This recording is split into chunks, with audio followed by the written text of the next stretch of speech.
ఒక ఫీస్ట్ అని కాదు, కానీ ఒక లిస్ట్ వచ్చిన తర్వాత అద్దంకి దయాకర్కి, ఎందుకంటే గ్రౌండ్ లెవెల్లో తిరిగిన వాళ్ళు కావచ్చు, గ్రౌండ్ లెవెల్లో ఉన్న వాళ్ళు కావచ్చు, లేకపోతే ఇన్ఫ్యాక్ట్ నేను పబ్లిక్ జర్నీ చేస్తున్నప్పుడు కూడా మెట్రో ట్రైన్స్లో కావచ్చు, బస్సులో కావచ్చు, ఎక్కడో చోట పేరు వినిపిస్తుంటుంది. ఏం జరిగింది వరంగల్ విషయంలో? ఇప్పటికే లిస్ట్ కూడా రిలీజ్ అయిన పరిస్థితి. వరంగల్ విషయంలో ఇంకా ఆ లిస్ట్ రాలేదు, కానీ ఇప్పుడు కొంత లిస్ట్ రిలీజ్ అయిన నేపథ్యంలో వరంగల్ పేరు మాత్రం క్వశ్చన్ మార్క్గా ఉంది. కానీ అక్కడ మీ పేరు వినిపించట్లేదు. ఎందుకని ఈక్వేషన్లో ఎందుకు అద్దంకి దయాకర్ వద్దనుకుంది? అసలు వరంగల్ అద్దంకి దయాకర్ అప్లై చేసిండా ఫస్ట్? అక్కడ అప్లికేషన్ గురించి మాట్లాడు అంటే మీన్స్ అనుకుంటుంది, ఆ పేరు వచ్చిన పరిస్థితి ఉంది కాబట్టి. నేనేమంటున్నా అంటే ఏఐసిసి పరిశీలన ఉండొచ్చు, మా ముఖ్యమంత్రి గారు ఆ పరిశీలనకు పెట్టవచ్చు, లేదు ఇంకా ఇతరాత్ర డిమాండ్లు వచ్చి అద్దంకి దయాకర్ని వరంగల్లో పెడితే బాగున్ను అని అనుకోవచ్చు. కానీ నేను సెకండ్ టైం ఎమ్మెల్సీ తర్వాత, ఎమ్మెల్సీ కూడా నేనేం అప్లై చేసింది కాదు, నేను అర్జీ పెట్టుకున్నది కూడా కాదు, పార్టీ ఇవ్వాలనుకున్నది ఇవ్వలేకపోయింది, డెఫినెట్గా అకామిడేట్ చేస్తుంది. ఇక్కడ కూడా ఇప్పుడు నేను ఎంపీ అడిగింది అనుకోండి, సామాజిక సమీకరణాలు ఇతరాత్ర కారణాల వల్ల మళ్ళీ వరంగల్ ఎంపీ రాలేదని అనుకోండి, ఈ బ్రేకింగ్లు తట్టుకోలేను, ఈ ప్లేట్ బ్రేకింగ్లు, ఈ మన ఏంటిది ఈ సోషల్ మీడియా ఇవంతా కూడా కొంత పార్టీకి నష్టం చేస్తుంది. నాకు పవర్ ఇవ్వడానికి ఇంత రాద్ధాంతం అక్కర్లే. రెండవది ఏంటంటే అడగలేదు అని చెప్పి ఇస్తే వద్దనే పరిస్థితిలో లేను నేను. పార్టీ డైరెక్ట్ చేస్తే నేను చేయాల్సి వస్తుంది. ఒకవేళ నాకు ఇష్టం లేకపోతే మళ్ళీ చెప్పినా కదా మీకు, జస్ట్ గివ్ అప్, మళ్ళీ సాంప్రదాయాన్ని అనుకుంటా సాక్రిఫైస్ చేసుకుంటా ఉండడం తప్పితే నాకు అంటే జాబ్ సాటిస్ఫాక్షన్ కూడా చాలా ఇంపార్టెంట్ కదా. సో జాబ్ సాటిస్ఫాక్షన్ అన్నారు, నామినేటెడ్ పదవి కనుక అద్దంకి దయాకర్కి ఇచ్చుంటే విల్ హీ టేక్? ఎట్లుండేదో అప్పుడు పరిస్థితి అప్పుడు పరిస్థితిని బట్టి ఉంటుంది. నా మూడు ఆ క్షణానికి నేను చేసే పనిలో ఈ క్షణానికి ఏమనిపిస్తుంది? ఒకవేళ నామినేటెడ్ పదవి అద్దంకి దయాకర్కి ఇచ్చారనుకుందా, అది ఇవ్వరు అని తెలుసు కాబట్టి నేను దాన్ని పెద్దగా పట్టించుకోలే. అంటే నాకు వచ్చే అవకాశాలు ఉన్న వాటి మీద నీకు చెప్పలేని ఉంటాయి కాబట్టి అవి కూడా దాచుకొని కడుపులో నేను వాటిని సందర్భం వచ్చినప్పుడు వాళ్ళే అవుట్డేటెడ్ అయినాక ఆ ఇష్యూస్ మీద మీకు చెప్తా. కానీ వన్ థింగ్, అసలు దయాకర్ పదవి అనేది అసలు పెద్ద సమస్య అయింది సచిన్. ఎందుకు ఈ మాట అంటున్నా అంటే, నువ్వు ఫ్లైట్లో పో, నువ్వు ట్రైన్లో పో, లేకపోతే నువ్వు అన్నట్టు ఏడవో ఎక్కడ పోయినా దయాకర్ గారు మీకు ఇది రాలేదు, అది రాలేదు, మీరు ఇట్లా అవుతున్నారు, వాళ్ళే నా లైఫ్ హిస్టరీ చెప్పినట్టు చెప్తున్నారు. అప్పుడు అట్లా అయింది, ఇప్పుడు ఇట్లా అయింది, ఇప్పుడు ఇట్లా అయిందని. ఇది ఇబ్బంది అవుతుంది నాకు. అంటే నా గురించి సమాజంలో ఉండే సామాన్యుల సానుభూతి అనేది కొంత సమస్యగా మారుతుంది. అంటే అమ్మా నేను ఇంత పెద్దగా నష్టపోయినా అని చెప్పేసి.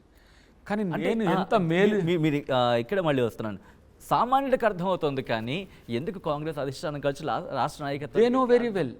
బట్ తెలియడం వేరు, తెలియడం వేరు, తెలిసిన దాన్ని ప్రొజెక్ట్ చేయడం వేరు. ఇప్పుడు బికాస్ ఎట్ ద ఎండ్ సామాన్యుడికి రీచ్ అయ్యేది.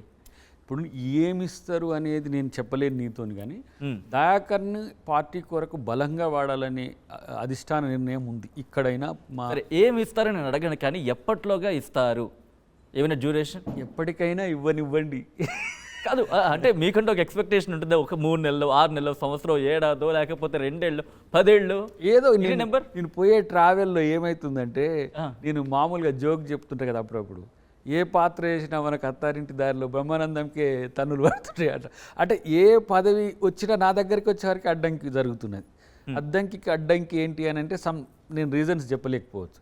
బట్ వన్ థింగ్, నేను చాలా స్మాల్ మెన్, నన్ను అక్కడికి వెళ్దాం. కానీ మీరు అందరు అడ్డంకి అడ్డంకి ఏంటంటే, ఆయన కోమటిరెడ్డి ఫ్యామిలీ మీద వేసిన ఒక డైలాగు అదే అడ్డంకి.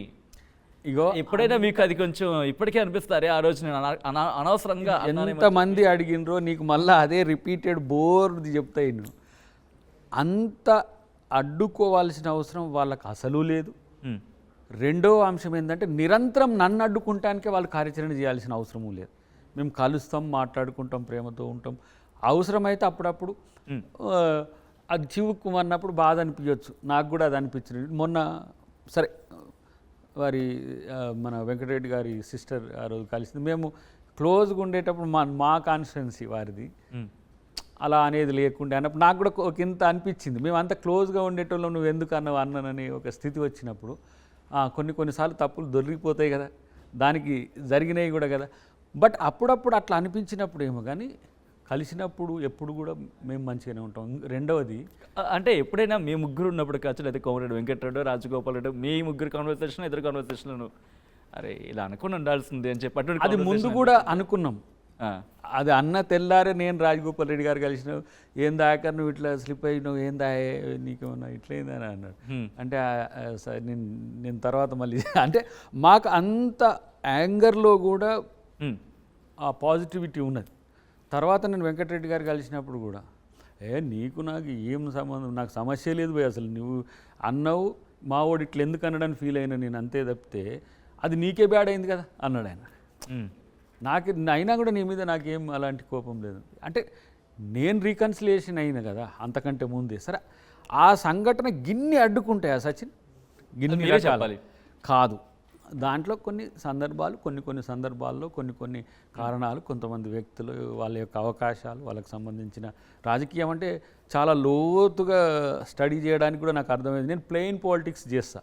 హ్మ్. హ్మ్. మీన్స్ నాకు ఏదనిపిస్తుందో అది చెప్తా, ఏదనుకున్నానో అది చేస్తా. నాది నా కంటోన్మెంట్ పరిలో మీ పేరు వినిపిస్తోంది. ఇది కూడా పేరు వినికిడి వరకే ఉంటుందా? కన్ఫర్మేషన్ వరకు వచ్చే అవకాశం ఉందా? ఎవరైనా కాంటాక్ట్ అయ్యారా మీతో, మీ పార్టీ? చెప్పలేము, అంటే ఇవ్వచ్చు, చెప్పలేము. హ్మ్. ఇస్తే ఇవ్వచ్చు. అది నాకు తెలియకుండా ఉండడము, ఎందుకంటే దానికి ఏం అప్లికేషన్ చేసుకునేది ఏమి ఉండదు. హ్మ్. అది ఇప్పుడు దీంట్లో ఎంపీ ఎలక్షన్స్లో కలిపి వచ్చింది కాబట్టి అది ఒకవేళ ముఖ్యమంత్రి గారు అకామిడేట్ చేయాలని అనుకుంటే డెఫినెట్గా దాన్ని ఫార్వర్డ్ కానీ అక్కడ చేస్తాను. మీకు గెలిచే అవకాశాలు ఉంటాయి, ఎందుకంటే సానుభూతి అనేది ఉంటుంది, నేను ఫ్యాక్టర్స్ అన్నీ ఉంటాయి కాబట్టి ఒకవేళ మీరు అక్కడ నేను గెలుపు ఓటములు ఎప్పుడు కూడా పట్టించుకోను. హ్మ్. మొట్టమొదటిసారి నాకేం ఎమ్మెల్యే టికెట్ ఇస్తా అని చెప్పి పార్టీలకు ఆహ్వానించలే పార్టీ నన్ను. దయాకర్ నువ్వు కాంగ్రెస్ పార్టీలోకి రమ్మని చెప్పి నాకు ఇన్విటేషన్స్ ఉన్నాయి. మేడం గాంధీ నుంచి మొదలు పెడితే దామోదర నరసింహ గారి వరకు వెళ్ళిన జాయిన్ అయినా. నేనేం ఎమ్మెల్యే టికెట్ అడగలే. హ్మ్. వాళ్ళు మొట్టమొదటిగానే నాకు ఎమ్మెల్యే టికెట్ అనౌన్స్ చేసిండ్రు. హ్మ్. ఓడిపోయిన పెద్దగా దాన్ని ఏం పట్టించుకోలే. పార్టీ కొరకు గెలిచిన ఎమ్మెల్యేలు ఎట్లా పనిచేస్తారో అంతకంటే ఎక్కువ నేను పనిచేసిన. 2018లో కూడా అట్లనే నేనేమి టికెట్ను ఆశించి, అంటే ఆర్థిక అంశాలు చాలా బలంగా ఉంటాయి కాబట్టి నేను దాన్ని ఏం పెద్ద రిక్వైర్మెంట్గా చూడలే. బట్ తక్కువ మార్జిన్లో ఓడిపోయిన దయాకర్ని ఎందుకు అవకాశం ఇవ్వద్దని ఇచ్చిండ్రు. హ్మ్. అప్పుడు ఈవీఎంలతోనో మిస్మేనేజ్మెంట్తోనో ఓడిపోయినా, కానీ నేనేం తగ్గలే.